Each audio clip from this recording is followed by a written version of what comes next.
Researchers said exercise best tool against aging. More scientists are exploring cellular senescence, a state in which cells no longer divide. Senescent cells, which build up in older bodies, have a link to age-related conditions such as dementia and cardiovascular disease. Scientists are exploring drugs that target senescent cells. But the most promising tool against the negative effects of senescent cells, experts say, is exercise.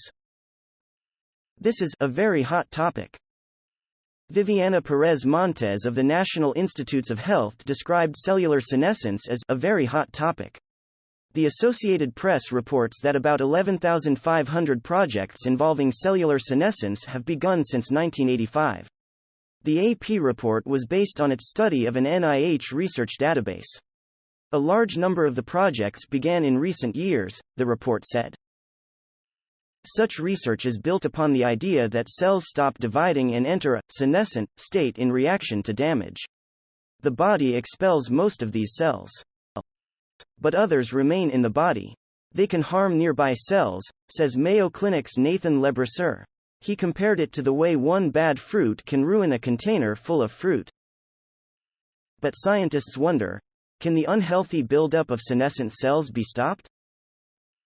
The ability to understand aging is truly the greatest opportunity we have had, maybe in history, to transform human health, Lebrasseur says. Extending the healthy years affects quality of life and public health, he said. The number of people 65 or older is expected to double around the world by 2050. Although no one thinks senescence holds the key to extremely long life, Tufts University researcher Christopher Wiley hopes for a day when fewer people suffer like his grandfather did before death. He had Alzheimer's disease. I'm not looking for the fountain of youth, Wiley says. I'm looking for the fountain of not being sick when I'm older.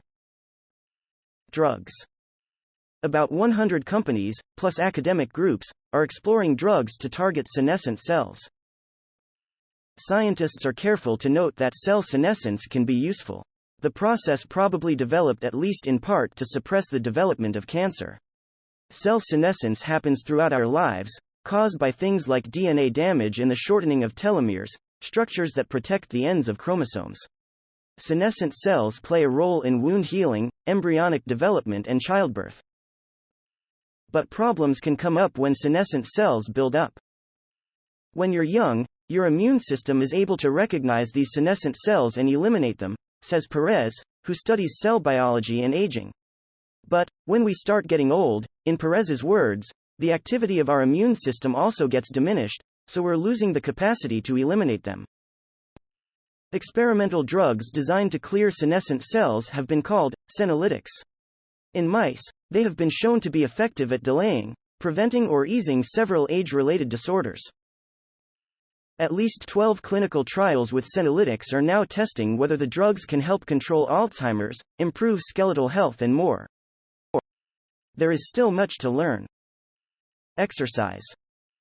Today, Lebrasseur, who directs a center on aging at Mayo, says exercise is the most promising tool that we have for good health in late life, and its power extends to our cells.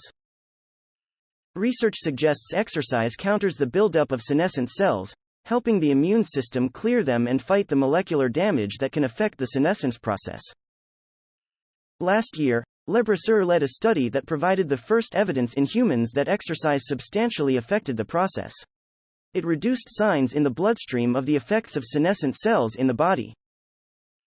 After a 12-week exercise program, researchers found that older adults had decreased signs of senescence and improved muscle strength, physical ability and reported health.